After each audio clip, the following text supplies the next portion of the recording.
Hello বন্ধুগণ, অনুরাগের ছোঁয়ার আগামী পর্বে দেখতে পারবেন বুলক চ্যাটার্জি দীপা সেনগুপ্তকে প্রথম স্থানের বিজয়ী ঘোষণা করল। হ্যাঁ বন্ধুগণ, লাইক দিয়ে বিস্তারিত জানতে থাকুন।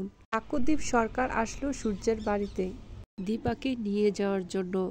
দীপাকে বলছে কম্পিটিশনের সময় হয়ে যাচ্ছে, চলো তাড়াতাড়ি।